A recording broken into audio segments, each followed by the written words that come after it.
Hi everyone, this is Jana here. Welcome to my channel if you're new here, and if you are not new, welcome back. So today I'm going to make another staple recipe just like we made 2 weeks ago. Remember the vegan cream cheese?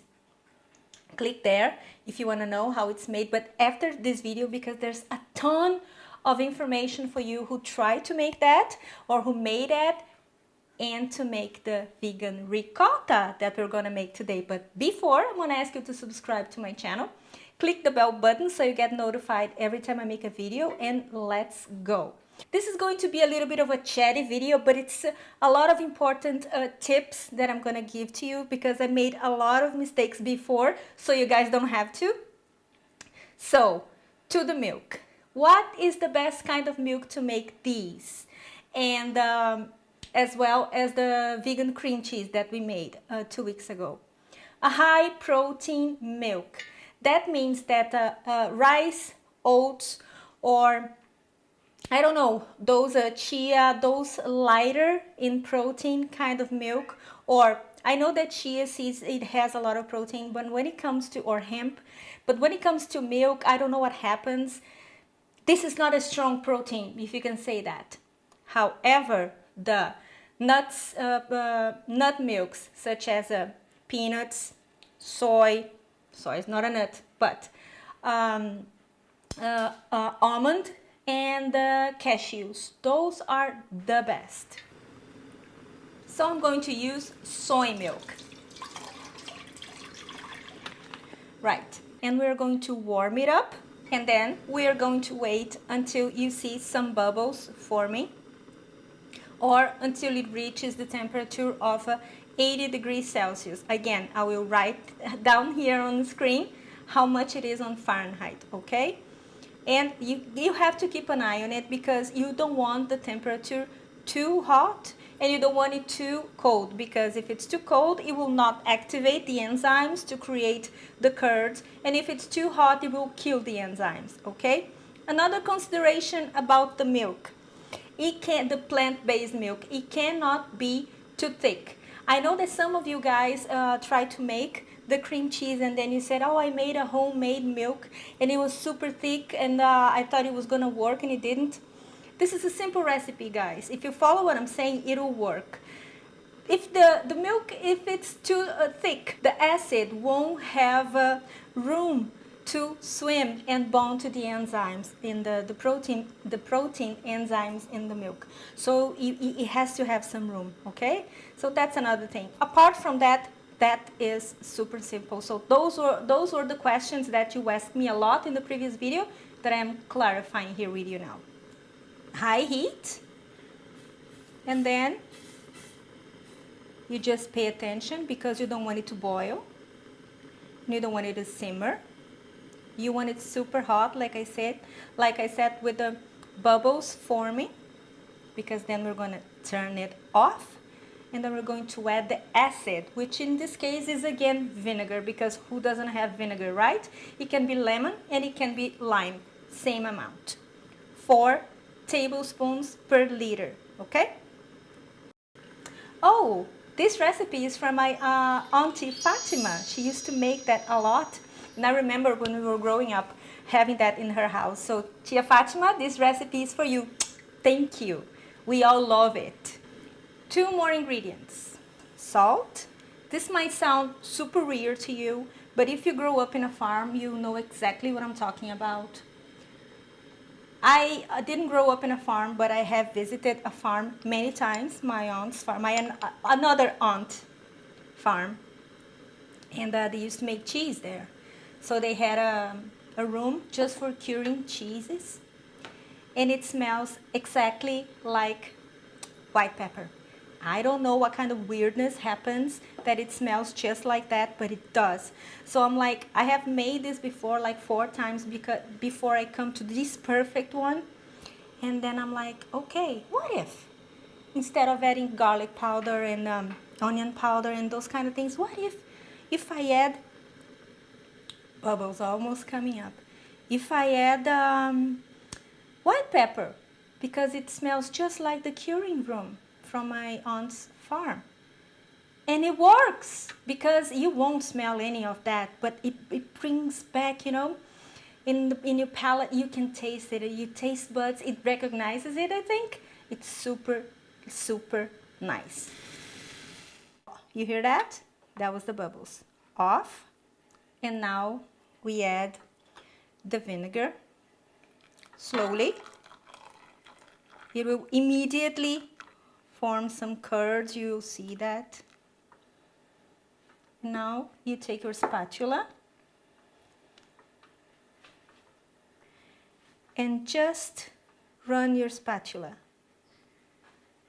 And now we are going to leave it like that for 30 minutes, okay? 25, 30 minutes. It can be uncovered if you prefer, but I put it here because there are eventual mosquitoes and flies here, so I want to protect it. But the important thing is that it needs to have time for the curds to firm up and to settle, okay? And I will be back and show you. All right, so here we have our pre-ricotta, which is actually not a ricotta. This is actually a primo sale, which is a first salt. And to make a ricotta, they take this water that we're going to drain, add more milk, and then they make the ricotta. But whatever, whatever. This is our ricotta. Ricotta. And all right, I know you Italians that want to freak out on us. Please don't, because this is creativity going on, okay? And I think you guys should be very flattered because although we won't eat milk anymore because of whatever reason, we still want to taste your amazing food because this is freaking awesome, isn't it? So thank you, Italians and Italy, for that another gift for us. All right, it's still pretty warm. However, I can drain it because I see big, considerable crumbs, curds. And I'm going to add to this basket, to which I bought online. I will link down below if you want to buy it. If you don't have it, it doesn't really matter. You can add it to a plastic container and then you can make holes in it. The important thing is that the water drains, okay? So we place it here. This noise is my little doggy because it's really hot here today. And now she stopped. She's feeling hot. Are you hot, puppy? Yes. So, okay. And then I put something underneath so the water doesn't touch the cheese. And now we take either a cheesecloth or a kitchen towel. And then you add it here. And now slowly we are going to add our ricotta to the mold. So what did you guys think about my tip for the white pepper? It's weird, isn't it? But trust me, the white pepper here in the ricotta, it's the wingman for the milk, because it will have its back. All right, and now we're going to leave like that in the fridge for the longer, the firmer. The ideal for this ricotta to be super firm and you can slice it up, it's from 6 to 24 hours, but who can wait, okay? So I have I have decided that I will leave 3 hours in the fridge and we will come back and see how it's the firmness, okay? I'll be right back. All right, 3 hours have passed and now we're going to transfer the ricotta back to the basket, but without the cheesecloth. You grab it like that.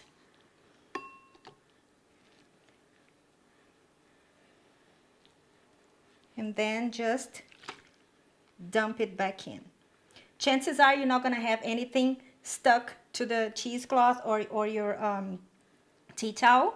And then the same way, you press it gently to the mold so it fits those nooks and crannies here.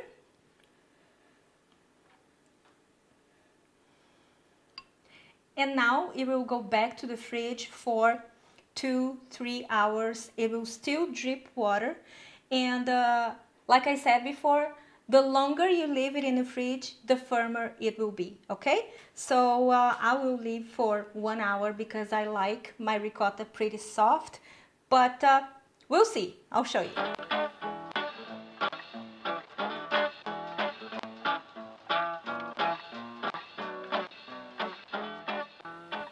And here is our ricotta ready.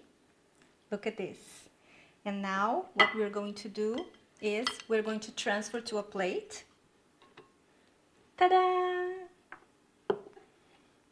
Voila! How beautiful is that? Now tell me, if this is not state-of-the-art food, I don't know what is. Super beautiful, isn't it? And now let's try it. Oh, it slides just right down. You know what could be really nice?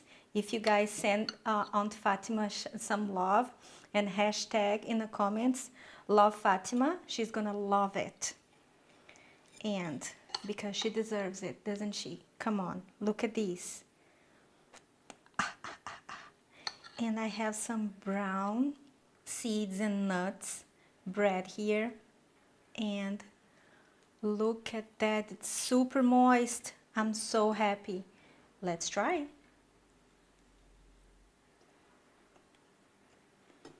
Oh.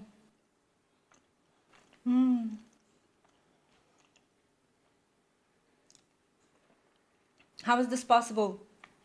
It's rich and light at the same time. You feel definitely the tanginess of the ricotta. Like I said, the white pepper was the soy milk wingman because it lifted up and protected and brought all the flavors together. Amazing. And this is it for today, my lovelies. I hope you have enjoyed this video.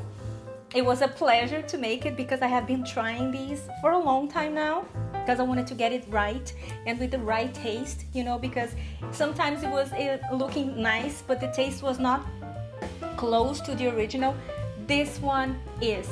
And I hope to see you next time. Don't forget to follow me on my social media. If you make this recipe, take a picture and tag me on Instagram. I love it, on Facebook. And I'll see you next time. Have a great week. Bye bye.